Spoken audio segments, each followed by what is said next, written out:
the Greens, right? The Greens versus the Greens. I believe the episode was called the Green Council, right? The Greens versus the Greens. And it really kind of showed the lack of unity within the Green House or the Greens, right?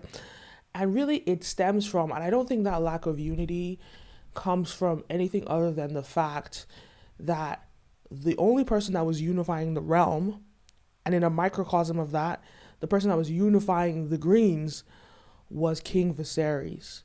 And once he died, it's kind of like once whoever is the unifier, the leader dies, now everybody has their own inner agenda. And like Littlefinger said in Game of Thrones, chaos is a ladder. And so everyone has their own agenda, and it's almost their window, their opportunity to fulfill those desires. So there was a lot of, we just saw this theme of a lack of unity. And if I just like break down how I would define this lack of unity, first of all, everybody on their agenda. There was Otto Hightower and his agenda, which was to kill Rhaenyra and to make sure that House Green, they get the Iron Throne. That was his agenda. Then Alicent's agenda is to keep her alive. After all, like he said, this is her childhood friend. This is someone like she just made amends with her in the last episode. So the last thing that Rhaenyra wants is to see Rhaenyra die. The last thing that Alicent wants is to see Rhaenyra die. This is her childhood friends. This is the sibling to her brother, someone, Viserys's daughter. And Alicent, at the end of the day, she's an honorable woman. I'm going to break down a little bit about some of her inner conflicts that we're going to see. She might be all high and mighty. She might be pretentious, but she is an honorable woman. And she does have strong beliefs that she sticks to. Then we have Aegon and Aemon and their conflict that they address in the story. And not only that, we have Eric and Arik. And these are Eric and Arik. They are, there they are.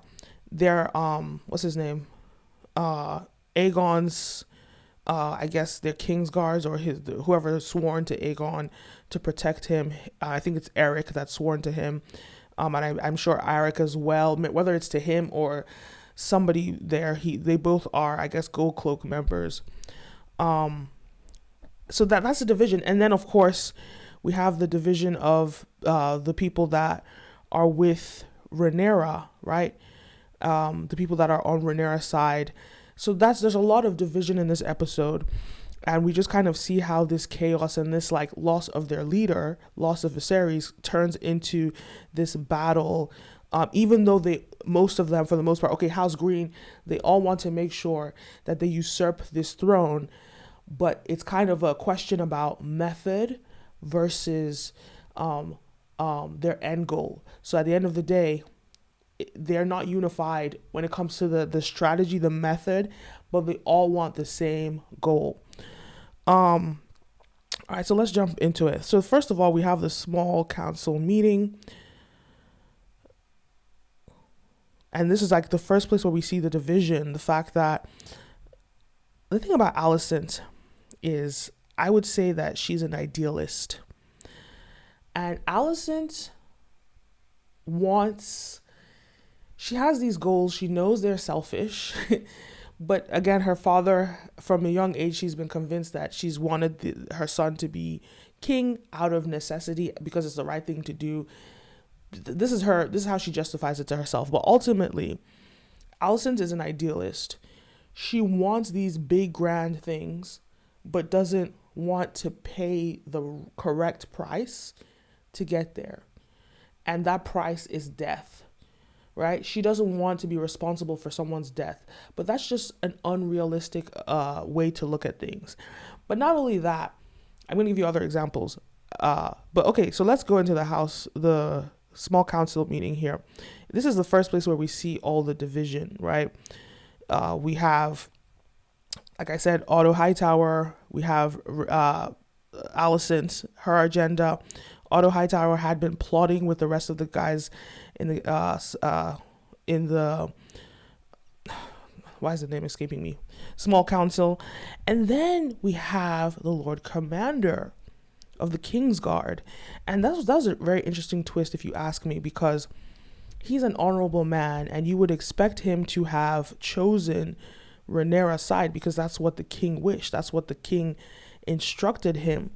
But as he sees the chaos, and obviously there's already a death that has taken place in the small council meeting, he can already see that this is going to be a brutal war, and he wants no parts in it. He wants no parts in treason. He wants no parts in this mess that is about to ensue. So he's like, yeah, I'm out. And this is where I find it annoying on a personal level, because there are so many situations where Rhaenyra could have prevailed, but there's a lack of loyalty for Rhaenyra. And this is where I blame Rhaenyra again for not being present in King's Landing, not like relocating and staying in King's Landing, because if she were there, the loyalty would be there. But she chose, with good reason, and I broke it down in the other episode, her rationale. She chose to leave King's Landing to raise her kids, to be confident boys, to have a strong family unit. But that made her lack the loyalty of the honorable people in King's Landing, and that has to do with him right here. It has to do with all the other people, in at the Iron Throne. What's the name of the room again? They were all there. They would have honored her if she was standing right there. So many examples of this. But ultimately, when it comes to the lack of unity shown in the episode with the Greens, it's a microcosm of what the lack of unity will manifest as in the rest of the realm. And that's just an interesting thing as well. Yeah, it's a microcosm for the division in the rest of the realm. And it also, I think it was a very good introspective and multi-dimensional way for them to tell the story, because they really captured the realities of when a team lacks a leader, when there's lack of loyalty and everybody's agenda just starts to unravel pretty much.